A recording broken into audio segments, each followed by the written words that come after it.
એક વાત તો પાક્કી છે કે કોઈપણ દેશની અસલી તાકાત તેની સરહદો પર તો છે જ, પણ એનાથી પણ વધારે એના ખેતરોમાં છે. કારણ કે દેશની સુરક્ષા સીધી રીતે ખાદ્ય સુરક્ષા પર નિર્ભર છે, અને એ ખાદ્ય સુરક્ષા ટકેલી છે આપણા ખેડૂતોની સુરક્ષા પર. તો આજે આપણે એ જ સુરક્ષાના કિલ્લાની વાત કરવાના છીએ. એ કાયદાકીય અધિકારો જે ગુજરાતના ખેડૂતોને એક મજબૂત કવચ પૂરું પાડે છે. પણ હા, ચર્ચા શરૂ કરતા પહેલા એક ખૂબ જ જરૂરી સ્પષ્ટતા. આ વિડિયો સંપૂર્ણપણે શૈક્ષણિક હેતુ માટે છે. આમાં આપેલી માહિતીને કોઈપણ પ્રકારની કાનૂની સલાહ ન ગણવી અને તેના આધારે કોઈ નિર્ણય ન લેવો. કોઈપણ પગલું ભરતા પહેલા નિષ્ણાતની સલાહ અવશ્ય લેવી. લીગલ સફરમાં આપ સૌનું સ્વાગત છે. તો આજે આપણે કયા કયા મુદ્દાઓ પર ઊંડાણપૂર્વક વાત કરીશું. સૌથી પહેલા આપણે બંધારણીય સુરક્ષા કવચને સમજીશું. પછી બિયારણ પર ખેડૂતનો શું હક છે એ જોઈશું. એના પછી આવશે જમીન માલિકીની ગેરંટીની વાત.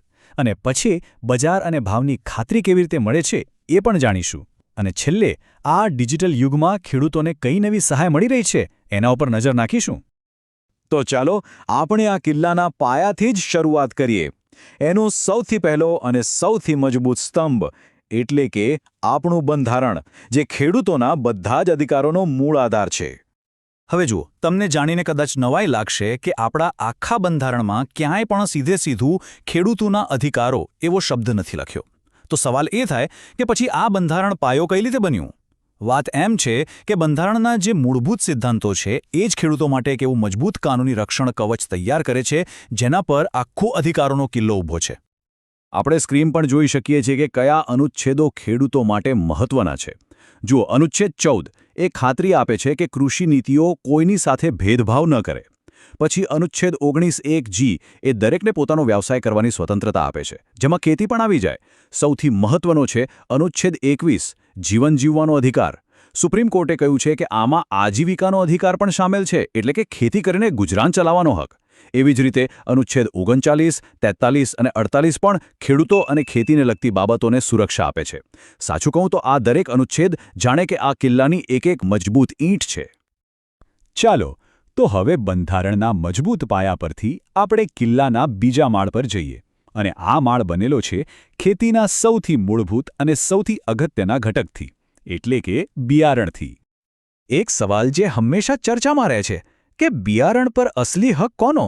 એ મોટી કંપનીનો જેણે લેબમાં એને તૈયાર કર્યો, કે પછી એ ખેડૂતનો જેણે પેઢીઓથી એને સાચવ્યો છે, વાવ્યો છે અને સુધાર્યો છે? આ સવાલ નાનો નથી.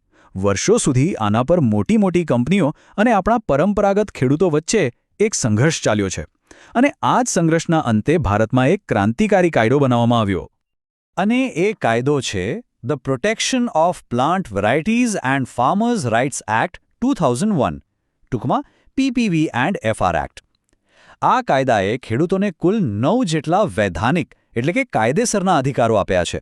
તમે સ્ક્રીન પર જોઈ શકો છો.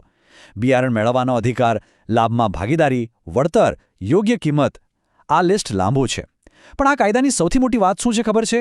એને ખેડૂતની ઓળખ જ બદલી નાખી. પહેલા ખેડૂતને માત્ર બિયારણ ખરીદનારો એક ગ્રાહક માનવામાં આવતો હતો.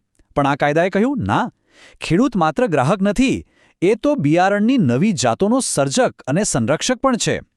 આ ખરેખર એક બહુ મોટો બદલાવ હતો. સારું, બિયારણની વાત તો થઈ ગઈ. હવે વાત કરીએ એ વસ્તુની જેના વગર ખેતી શક્ય જ નથી: જમીન. જુઓ, ખેડૂત માટે જમીનનો ટુકડો એ માત્ર પ્રોપર્ટી નથી હોતી. એ એની ઓળખ છે, એની સુરક્ષા છે, એની આવનારી પેઢીઓ માટેનો વારસો છે. તો ચાલો હવે આપણે એ સમજીએ કે ગુજરાતમાં આ જમીનની માલિકીને સુરક્ષિત કરવા માટે કાયદાઓ શું કહે છે. આ સમયરેખા પર એક નજર નાખો. એ સ્પષ્ટ બતાવે છે કે જમીનના કાયદા ક્યારેય સ્થિર નથી રહ્યા. એ સમયની સાથે બદલાતા રહ્યા છે, વિકસતા રહ્યા છે. 1948માં ઘણો ધારો આવ્યો, જેણે જમીન ખેડનારની જ છે એ સિદ્ધાંતને મજબૂત કર્યો. પછી 2013માં LAR એક્ટ આવ્યો, જેણે સુનિશ્ચિત કર્યું કે જો સરકાર જમીન સંપાદન કરે તો ખેડૂતને યોગ્ય વળતર મળે. અને હવે તો મહેસૂલ બેલ અને યુનિફાઇડ લેન્ડ કોડ જેવી વાતો થઈ રહી છે. આ બધું શું બતાવે છે? એ જ કે કાયદો ખેડૂતોને વધુ સુરક્ષા અને પારદર્શિતા આપવા માટે સતત પ્રયત્નશીલ છે. ગુજરાતમાં જમીનની વાત આવે એટલે આ બે શબ્દો વારંવાર સાંભળવા મળે: જૂની શરત અને નવી શરત. ચાલો આનો ભેદ સમજી લઈએ. જૂની શરતની જમીન એટલે એવી જમીન જેની માલિકી પર કોઈ ખાસ પ્રતિબંધ નથી. એને તમે મુક્તપણે વેચી શકો છો. પણ નવી શરતની જમીન સરકાર દ્વારા ખાસ હેતુથી જેમ કે ભૂમિહીન ખેડૂતોને ફાળવવામાં આવે છે. આના વેચાણ કે ઉપયોગ પર અમુક પ્રતિબંધો હોય છે. એનો હેતુ એ જ છે કે જે જરૂરિયાતમંદને જમીન મળી છે એ એની પાસે જ રહે. જો કે હવે નિયમોમાં સુધારા થયા છે અને 15 વર્ષ પછી અમુક પ્રીમિયમ ભરીને અને કલેક્ટરની મંજૂરીથી તેને જૂની શરતમાં ફેરવી શકાય છે. ઓકે, તો બંધારણીય સુરક્ષા મળી ગઈ, બિયારણ પણ હક મળ્યો, જમીનની માલિકીની ગેરંટી પણ મળી ગઈ, પણ આ બધું નકામું છે જો ખેડૂત દિવસ-રાત મહેનત કરીને જે પાક ઉગાડે એને યોગ્ય ભાવ જ ન મળે, ખરું ને? તો ચાલો હવે ખેતરથી સીધા બજારમાં જઈએ અને જોઈએ કે ત્યાં ખેડૂતને શું સુરક્ષા મળે છે. સ્ક્રીન પર જે આંકડો દેખાય છે 7,263 રૂપિયા પ્રતિ ક્વિન્ટલ, આ શું છે? આ છે ગુજરાતના ખેડૂતો માટે ખૂબ જ મહત્વનો આંકડો. આ છે 2024-25ની સિઝન માટે મગફળીનો લઘુત્તમ ટેકાનો ભાવ, એટલે કે MSP, મિનિમમ સપોર્ટ પ્રાઇસ. આ એક એવી સરકારી ગેરંટી છે જે ખેડૂતને કહે છે કે ચિંતા ન કરતા, બજારમાં ભલે ગમે તેટલી મંદી આવે, તમારા પાકનો ભાવ આનાથી નીચે નહીં જાય. અને હા, આ ખાતરી માત્ર મગફળી પૂરતી સીમિત નથી. અહીં તમે જોઈ શકો છો કે સરકાર અડદ, મગ, સોયાબીન, તુવેર જેવા બીજા ઘણા મુખ્ય પાકો માટે MSP જાહેર કરે છે. આ એક પ્રકારનું આર્થિક સેફ્ટી નેટ છે જે ખેડૂતને બજારના ઉતાર-ચઢાવ સામે રક્ષણ આપે છે. અને હવે તો ઓનલાઈન પોર્ટલ દ્વારા સરકારી ખરીદી થતી હોવાથી આખી પ્રક્રિયામાં પારદર્શિતા પણ વધી છે. આપણા આ અધિકારોના કિલ્લાના જૂના અને મજબૂત પાયા તો આપણે જોયા, પણ હવે આ કિલ્લામાં એક નવો હાઈટેક દરવાજો પણ લાગી ગયો છે, અને એ દરવાજો છે ડિજિટલ ટેકનોલોજીનો. ચાલો જોઈએ કે આ ડિજિટલ યુગ ખેડૂતોના હાથમાં અધિકારો અને સહાય કેવી રીતે વધુ સરળતાથી પહોંચાડી રહ્યો છે. અને આ ડિજિટલ દરવાજાનું નામ છે આઈ ખેડૂત પોર્ટલ. આને તમે ગુજરાત સરકારની તમામ કૃષિ યોજનાઓ અને સબસિડી માટેનું એક વન સ્ટોપ શોપ કહી શકો. આનો સૌથી મોટો ફાયદો શું? કોઈ વચેટિયા નહીં, સરકારી ઓફિસોના ધક્કા નહીં, બધી જ સહાય સીધી ખેડૂતના બેંક ખાતામાં, એકદમ પારદર્શક.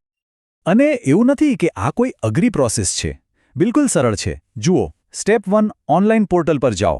સ્ટેપ 2, તમને જે યોજનામાં રસ હોય એ પસંદ કરો. સ્ટેપ 3, તમારી આધાર કાર્ડ અને જમીનના રેકોર્ડ જેવી વિગતો ભરો. અને બસ, સ્ટેપ 4, સહાય સીધી તમારા બેંક ખાતામાં જમા, જેને આપણે DBT એટલે કે ડિરેક્ટ બેનિફિટ ટ્રાન્સફર કહીએ છીએ. આ જ તો છે ટેકનોલોજીનો કમાલ. અને આ પોર્ટલ પરથી જે સહાય મળે છે એ પણ આજના જમાનાને અનુરૂપ છે. જેમ કે ખેડૂતને માહિતી મેળવવા અને ઓનલાઈન કામ કરવા માટે સ્માર્ટફોન ખરીદવા પર સહાય મળે છે. પાકને બજાર સુધી પહોંચાડવા માટે કિસાન પરિવહન યોજના છે. વીજળીના ખર્ચને ઘટાડવા અને પર્યાવરણને બચાવવા માટે SKY સોલર પેનલ યોજનામાં તો 70% સુધીની સબસિડી છે. આ બધી યોજનાઓ ખેડૂતને આધુનિક અને આત્મનિર્ભર બનાવવા તરફનું એક પગલું છે. અને વાત અહીં અટકતી નથી. ભવિષ્ય તો આનાથી પણ એક ડગલું આગળ છે. હવે એગ્રીસ્ટેક અને યુનિક ફાર્મર આઈડી જેવી સિસ્ટમ પર કામ ચાલી રહ્યું છે. આ શું કરશે? એ ખેડૂતના જમીનના રેકોર્ડ, એ કયો પાક લે છે એનો ડેટા, એની ક્રેડિટ હિસ્ટ્રી, આ બધું જ એક ડિજિટલ ઓળખ સાથે જોડી દેશે. વિચારો, આનાથી ખેડૂત માટે લોન લેવી, પાક વીમો લેવો, બધું કેટલું સરળ અને ઝડપી બની જશે. તો આપણે આખી સફરમાં જોયું કે કેવી રીતે બંધારણના પાયાથી શરૂ કરીને બિયારણ, જમીન અને બજારના કાયદાઓ અને છેલ્લે ડિજિટલ ટેકનોલોજીના સ્તરથી ખેડૂતોના અધિકારોનો એક મજબૂત કિલ્લો તૈયાર થયો છે. પણ જેમ જેમ કાયદો અને ટેકનોલોજી મળીને આ કિલ્લાને વધુ મજબૂત બનાવી રહ્યા છે, ત્યારે એક મોટો સવાલ એ પણ ઊભો થાય છે કે હવે સૌની ખાદ્ય સુરક્ષા સુનિશ્ચિત કરવા માટે આપણી સામે આગામી મોટો પડકાર કયો હશે? આના પર તમારા શું વિચારો છે એ અમને નીચે કોમેન્ટ સેક્શનમાં ચોક્કસ જણાવજો. જો તમને આ વિડીયોમાં આપેલી માહિતી ગમી હોય અને ઉપયોગી લાગી હોય તો પ્લીઝ તેને લાઇક કરો, તમારા મિત્રો અને પરિવાર સાથે શેર કરો, અને હા, લીગલ સફર ચેનલને સબસ્ક્રાઇબ કરવાનું ભૂલતા નહીં. ખૂબ ખૂબ આભાર.